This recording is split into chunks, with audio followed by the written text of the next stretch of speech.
एक बेलवैया आप लोग सुनने चुकी, उधर से बेलवैया आप सुने हैं।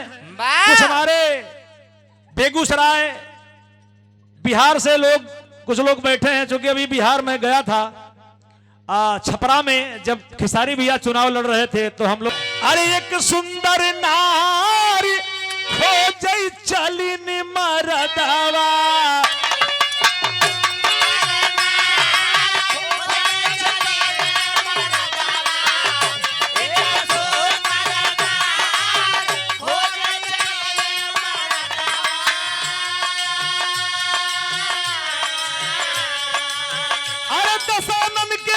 सुपन का उमर रही मस्तानी, लूट चलिन बहार विपिन में, अरे चढ़ली रही जवानी सजा के सपना,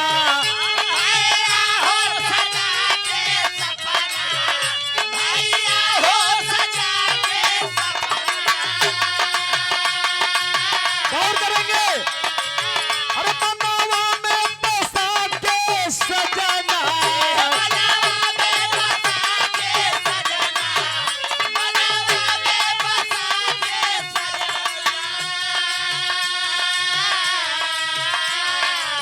अरे अचारा लहरेदार अखिया रहल काली काली,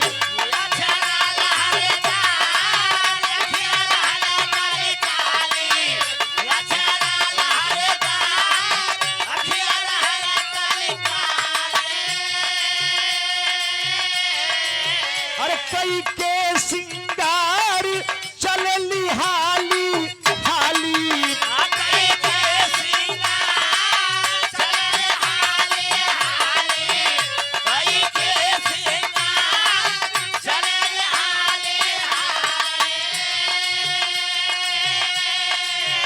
खुशी मन में अपार झूम रही दिलवाली,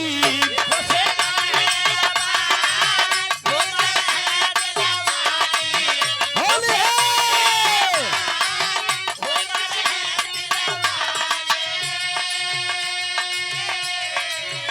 तेरे पायल पुकार करे पायल हो,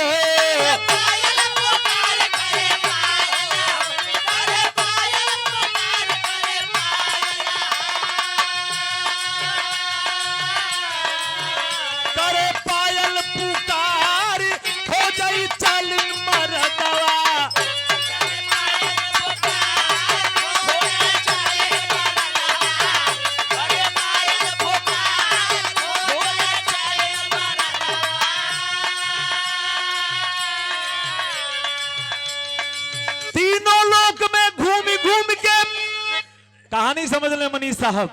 चूंकि बिरहा सुने के बहुत मिले था, धुन तर्ज आप लोगों के बीच बीच में मिले, लेकिन बड़ी मिट्टी की चीज हमारे बाबू दादा परदादा ये सब लोग गावत रहन ऐसे बेलवरिया बाबा, जेके पारंपरिक बेलवरिया कहते हैं।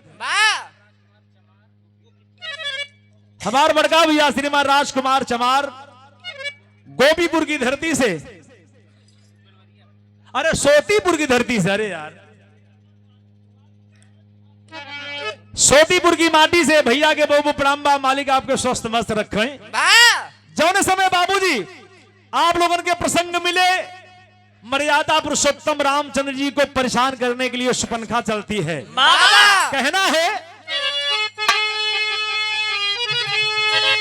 तीनों लोक में घूम घूम के सगरों देखे भाले, मन के आस विश्वास परिजयती केहू के पाले, पीरतिया जागी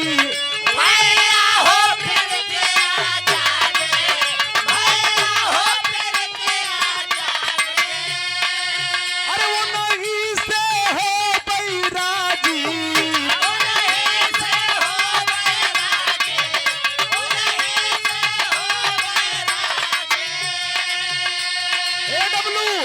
अरे लखी सुंदर शरीर मन के द्वार है खोली, भाई के मन में धीर रामचंद्र से बोली, बढ़िया लागी जो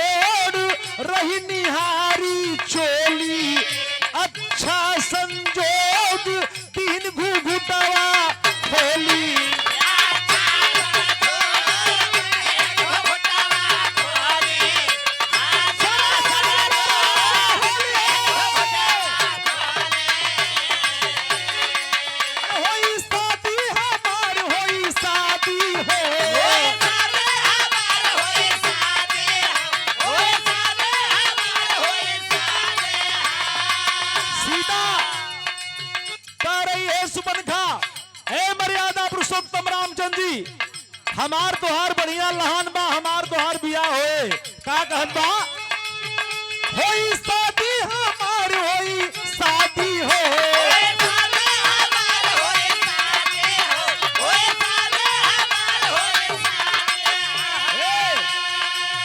होई शादी हमार खोजई चली मरदवा।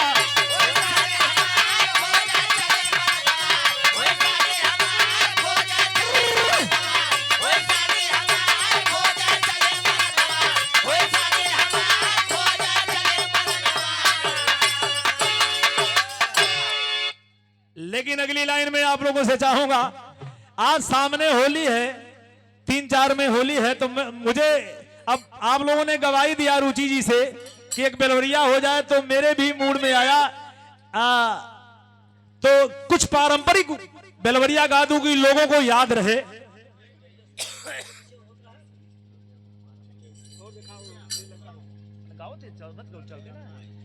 हमारे बड़े लायक हमारे भाई आदरणीय श्रीमान मनीष कुमार कैशियर महोदय जी के बड़े भैया आदरणीय श्रीमान आशीष कुमार भैया के तरफ से ये 500 रुपए का पुरस्कार बहुत बहुत चरणों में प्रणाम है। अरे जब दे ही तब हम लवंडा आई को उठाऊ, यहां तक उबन गए तब अब कैसे लौट गया था। अगली लाइन में वो देख मुड़े में ना खाली मिजाज बनावत था, ऐसे दिखावत था। अब देखो भैया के देख रहा है, देख चला गया।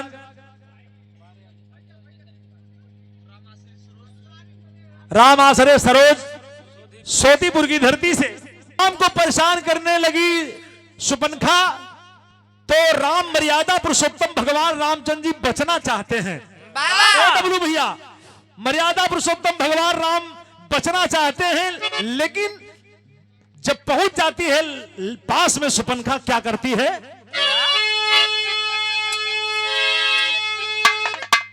भगवान मर्यादा पुरुषोत्तम डांट के कहते हैं, सुमनखा मैं तो शादीशुदा हूं। क्या कहते हैं? एक नार के साथ केवल हंस के बोले रघुराई, सुनैना के पुत्री सीता के संग अरे भैली मोर सगाई, लखन है तुम्हारे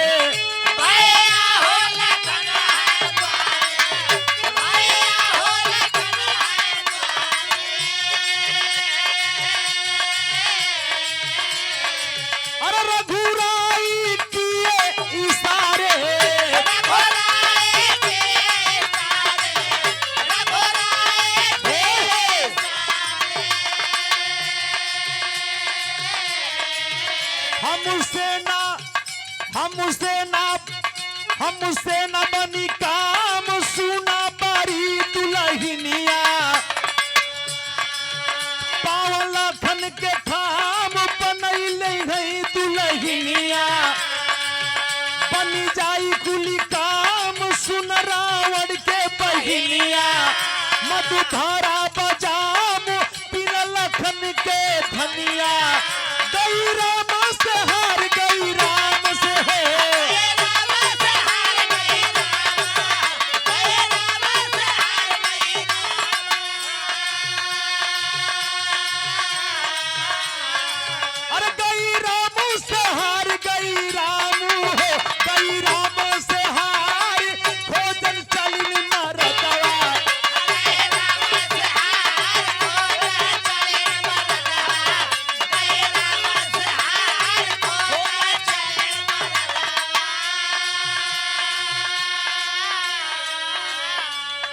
इतने में बिन बिना करके मर्यादा पुरुषोत्तम रामचंद्र जी के छोटे अनुज आदरणीय लखनलाल के पास पहुंचती है। क्या करती है सुपनखा? मर्यादा पुरुषोत्तम रामचंद्र से होकर के मजबूर गई लखन के पास सुपनखा, मोर सपना कही था पूर दूर से आईली, भैया हो दूर से आईली, भैया हो दूर से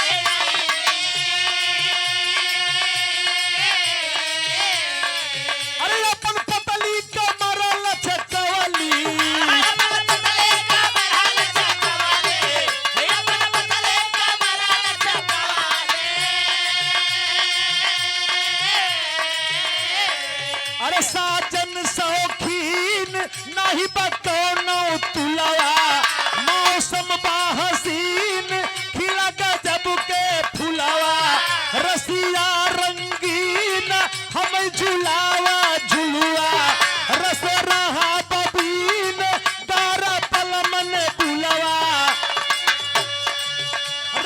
दहिया के तोड़ रही दहिया हो। रहे दहिया के तोड़ रही दहिया हो, रहे दहिया के तोड़ रही दहिया।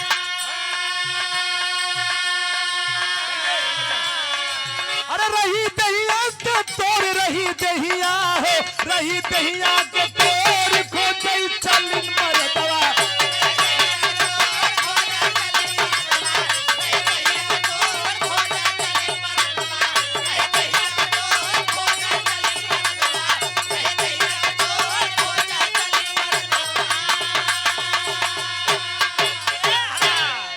ये देखें आदरणीय महोदय, हम लोगों के गार्जियन आदरणीय श्रीमान सुभाष चंद्र प्रजापति जी, ये बाबूजी की तरफ से 100 रुपए का पुरस्कार, बहुत चौड़े में प्रणाम है।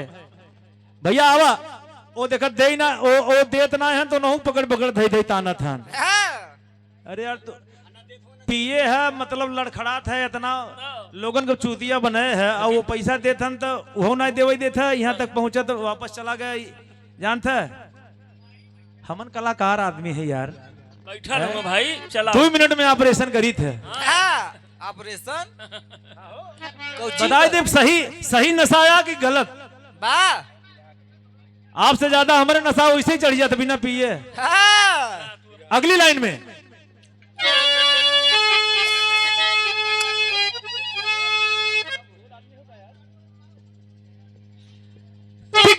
मृग नैनी सुनिए वक्त के यही तक आजा। अरे पन पन भटक रहो रघुवंशी, अरे रामचंद्र है राजा रूठ गए देवा।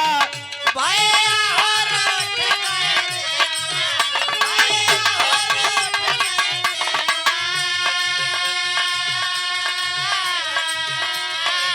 अरे हम करी रघुनाथ के सेवा।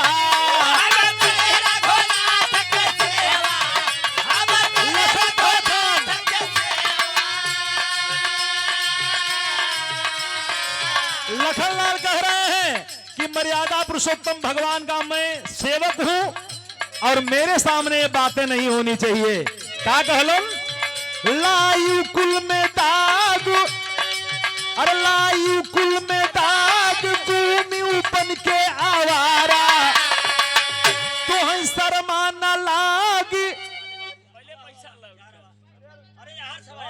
यार वहां थमावत है, मालूम होता हम शंकर जी है फैलाए दे। कम से कम आप भी तो समझदार हैं, पढ़े लिखे हैं। अब इतना बड़ा बार भगवान तो हाथों ना दे, शंकर चौधरी चौधरी आएंगे हाथ फैलाई दी हम।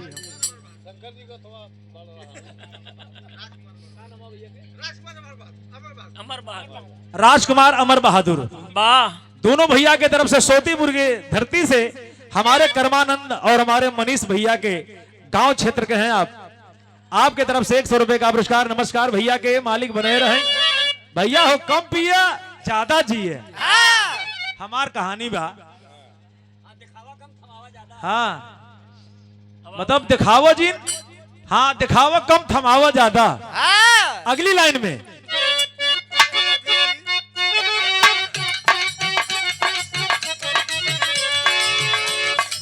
अरे लायु कुल में दाग, भूमि उपन के आवारा, अरे तो है शर्मा न लागी, मारे चलियो नजारा। अरे रस राज सब त्याग, फिर मैं मारा मारा, उल्टा चलो भाग, आना नहीं दोबारा।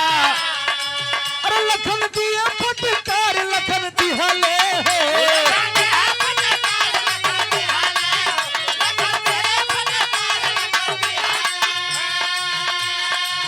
लखन डाल दिए कि चली जाओ, यहां हमारे भाई के सामने से हट जाओ, मेरे सामने से हट जाओ। लेकिन तैयार नहीं है भागने के लिए। क्या कहती है? लखन दिए फटकार, लखन दिहले हो।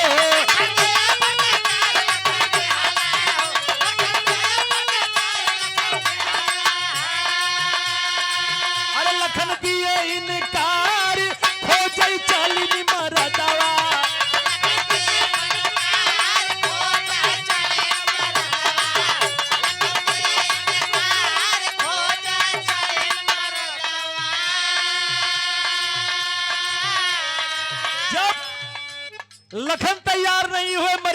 पुरुषोत्तम तैयार नहीं हो तो क्या रूप बनाती है सुपनखा। देखें बिरहा सुने वाले भैया लोग, मैनेजर साहब, हाँ कैशियर साहब, नेताजी, ये लाइन बड़ी प्रिय लाइन है, आखिरी लाइन है, बड़ी अच्छी लाइन है।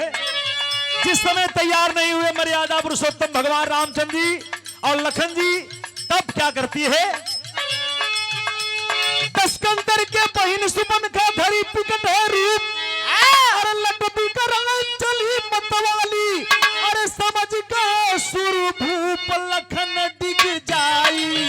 भैया हो लखन डिग जाए, भैया हो लखन डिग जाए। कर दिए इशारा रघुराई, कर दे सरर घुराए, कर दे सरर घुराए। इशारा कर देते हैं मर्यादा पुरुषोत्तम लखन जी को। कैली चिघार डर गई सीता मैनवा, काटे नखुरा कान रोवई लागी जननवा, अरे दिया पगड़ी दुबाए लचित भवा खान जनवा, बेलावरिया मल्हार कियरम बली रचनवा, अरे बच्चन गावे ललकार बच्चन गावे हो,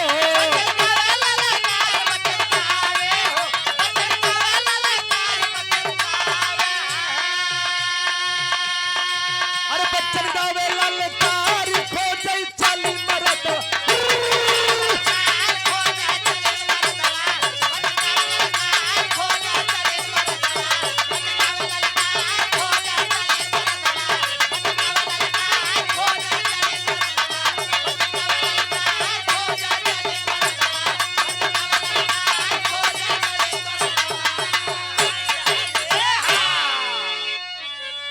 ई देखा होली जगह पेरवैया असली बाबू लोग सुनत रहन, ई माटी के चीज